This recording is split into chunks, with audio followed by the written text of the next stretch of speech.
हुए लोमश बाबा आज ब्राह्मण कुल में जन्म है, बोले नहीं, चुप रहे, बिल्कुल शांत, बोलते ही नहीं है। पिताजी को लगा ये तो निपट गूंगा है, कुछ बोलता ही नहीं है, ये बोल क्यों नहीं रहा, ये बोलता क्यों नहीं, ये तो गूंगा लगा। समय आया, पिताजी चले गए, माँ भी पिताजी के धाम को चली गई और लोमश बाबा अकेले रह गए। इतनी साधना लोमश ऋषि ने करी, इतनी साधना करी कि शंकर को प्रकट होना पड़ा उस नैमिषारण्य तीर्थ में। पूरी दुनिया में एक महादेव ऐसा है जिसको कहते गुप्तेश्वर महादेव, वो चक्र तीर्थ में ही है। कहां पर? नैमिषारण्य। करें दर्शन? कौन कौन गए नैमिषारण्य? गए हो? चक्र तीर्थ गए होगे ना, तो वहां पर गुप्तेश्वर महादेव को दर्शन करोगे। पूरी दुनिया में एक महादेव ऐसा है जो गोदावरी के जल में छुपा हुआ है, पानी के अंदर, नदी के अंदर। और आपने चाहे नारियल लिया हो, चाहे सेब लिया हो, चाहे केला लिया हो, चाहे कोई फल लिया हो, चाहे बेलपत्री ली हो, और आपने हाथ में लेकर शंकर भगवान के लिए छोड़ दिया, शिव समर्पित, तो वो अंदर चले जाएगा। और आपने मन में आया भोलेनाथ प्रसाद दे दीजिए, वो वापस निकल कर बाहर आ जाएगा। वापस प्रैक्टिकल जरूर करना, जाकर जरूर देखना, कहीं सियोर वाले महाराज झूठ तो नहीं बोल रहे। जो नैमिषारण्य टीवी के माध्यम से भी जो लोग सुन रहे हैं, अगर नैमिषारण्य के पास में रहते हो तो गुप्तेश्वर महादेव जाकर देखिए। गुप्तेश्वर आप पहुंचिए, जंगल में शंकर जी का मंदिर है, जंगल, और जंगल में नदी के अंदर भगवान शंकर का गुप्त शिवलिंग है जो दिखता नहीं है, पानी दिखेगा नहीं, दिखता है कि आपको क्या दिखता नहीं, बस केवल जल बहता हुआ दिखेगा, नदी का पानी दिख रहा है बहता हुआ। और कितनी बड़ी बात है, जल का वेग भी तीव्र रहता है, पर जहां आपने वो फल डाला है और आपने कह दिया प्रसादम, वो प्रसाद निकल कर उसी जगह पर बाहर है, बहकर भी नहीं जाए जब तक आपने प्रसाद मांगा। बेलपत्र डाली हो वो भी नीचे चली जाती है, पानी में बेलपत्र डूबती है क्या? और वो भी नीचे, पुष्प है तो वो भी नीचे जाएगा। गुप्तेश्वर महादेव उसको पूरी दुनिया में, क्योंकि वहां भगवान शंकर के लिए लोमश बाबा ने तप करा, साधना करी, और भगवान शंकर से कुछ मांगने के लिए साधना नैमिषारण्य तीर्थ में लोमश बाबा नहीं करे, कुछ मांगने की चाह नहीं है, कुछ प्राप्ति का साधन बिंदु नहीं है। आप में से कितने लोग हैं जो एकादशी करते हैं? हाथ उठाओ। करते हो? काय के लिए करते हो? कुछ मांगने की चाह है क्या? अरे बोलो जम के। जीते जी बैकुंठ जाना चाहते हो क्या? सत्याव्रत जैसा? अरे बोलो तो नहीं। मरने के बाद बैकुंठ जाना चाहते हो क्या? क्या करोगे? पूछ रहा हूं मैं तो। आप लोग बोल रहे मरने के, अभी यहाँ पर एसी के कमरे में रह रहे हो कि नहीं रह रहे हो, डनलप के गद्दे पर सो रहे हो कि नहीं सो रहे, भरपेट भोजन कर रहे हो कि नहीं कर रहे, गाड़ी में घूम रहे हो कि नहीं घूम रहे, सब काम तो बढ़िया चकाचक हो रहा है, तो फिर बैकुंठ में क्या करोगे? बैकुंठ में भी तो एसी का कमरा है, वहां भी तो सोने की थाली में भोजन है, वहां भी चमन डुलाने वाले हैं, वहां पर भी भोजन कराने वाले, पर उतने दिन बैकुंठ में रखेंगे जितने दिन तुम होटल में जाके रहते हो ना। तो जब तक चार्ज देते रहो, होटल के रूम में रहते रहो, तो पुण्य का चार्ज जब तक तुम भरते रहोगे तब तक बैकुंठ में टिके रहोगे, और नहीं तो धक्के मारकर निकल दिया जाएगा। तो इतने से दिन के लिए बैकुंठ आके क्या करोगे? इसलिए सूरदास जी ने बहुत सुंदर कहा पुष्टि मार्ग में, कहा करो मैं बैकुंठ के जा। सूरदास जी लिखते हैं मैं बैकुंठ नहीं जाना चाहता। किसी ने सूरदास जी से पूछा तुम बैकुंठ नहीं जाना चाहते? नहीं। क्यों जाऊं, यहाँ पे भी तो बढ़िया रह रहा हूं। अब आज से तुम भी त्याग दो कि मरने के बाद बैकुंठ जाना, अपने को चाहते कहा करो मैं बैकुंठ के जा।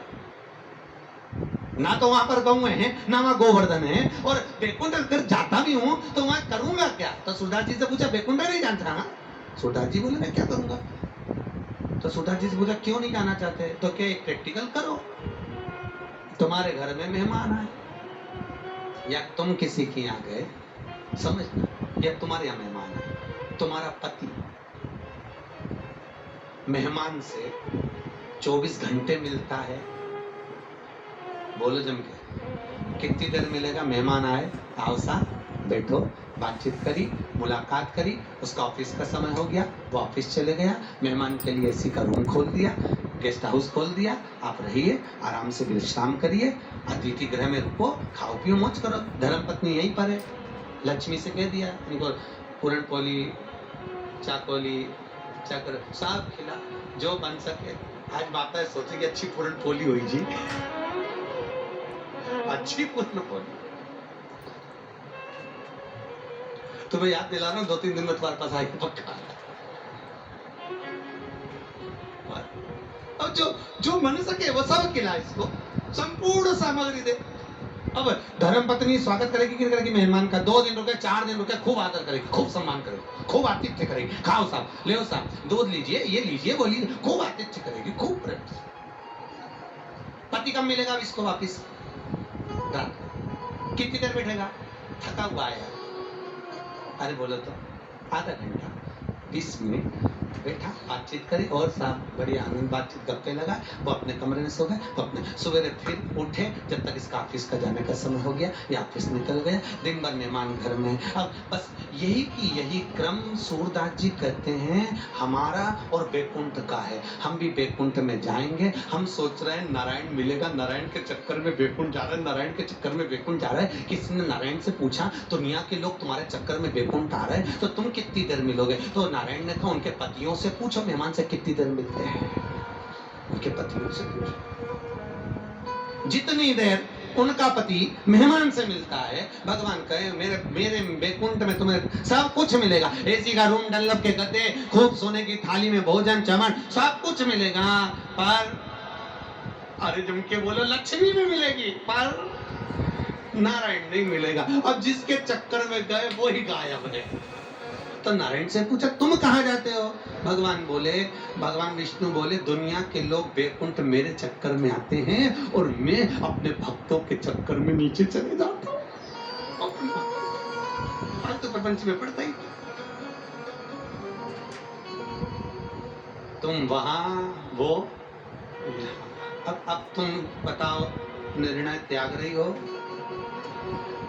क्या? अभी भी मन में वही है कि मरने के बाद? अरे विचार कर लो, आज ही फाइनल है। वो तो स्कंद पुराण में फाइनल सोच लो कि अब अपने को एकादशी का व्रत बैकुंठ जाने के चक्कर में नहीं करना, इनको नहीं जाना। और अब घर के लोग पूछे तो कहाँ जाना चाहती है? बैकुंठ नहीं जाएगी तो फिर जाएगी कहाँ? तब कहना गोलोक धाम जाऊंगी। कौन से धाम? गोलोक कहाँ है? तो कहा एक धाम ऐसा है जहां पर गोवर्धन, जहां पर गौएं, जहां पर पर्वत, जहां कृष्ण, जहां राधा, जहां सारे देवता आकर चर्चा करते हैं, रास करते हैं, स्मरण करते हैं, भजन करते हैं, कीर्तन करते हैं। भागवत जी का रोज पाठ होता, रोज गौदान होता, रोज गौ का स्मरण होता, गौ का दूध का पान किया जाता। ऐसे धाम में मुझे जाना है। मैं बैकुंठ में बिल्कुल नहीं जाना चाहती। बिल्कुल आज से प्लान चेंज, अब अपने को नहीं चाहिए।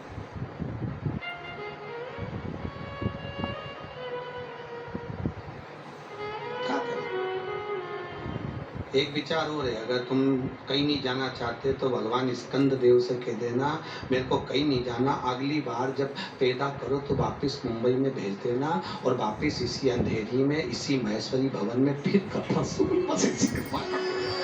कहीं नहीं जाना, उस कथा में रमी रहो, चित्त वृत्ति परमात्मा के चरणारविंद में लगी रहे, चित्त वृत्ति भगवान में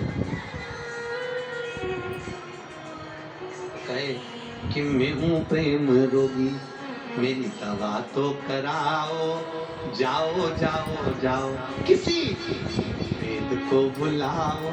और वेद लोगों हमें दिल की बीमारी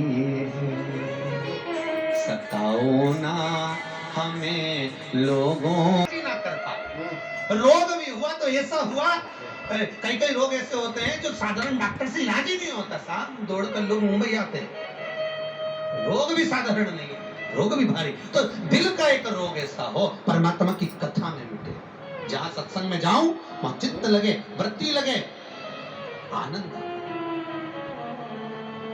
अभी हमारे भैया जी बैठे हैं सेकंड कुर्सी पे, क्या नाम है, हमारे भैया जी बोल रहे थे गुरुजी सबकी गैदरिंग देखकर सबको लगता है कि कथा में रुचि बहुत है, इसलिए सब एक ही पहले दिन ही इतनी मात्रा में आ गए तो दूसरे दिन कितने आगे सोचो जरा। फिर गैदरिंग तो ये भाव है आपका, समर्पण है आपका। आपकी रुचि कथा के प्रति कितनी ललकता है आपको भगवान की कथा सुनने की, और जैसी ललकता आपको परमात्मा की कथा की है, वैसी ललकता मेरे परमात्मा को आपसे मिलन की है, ये पक्का है।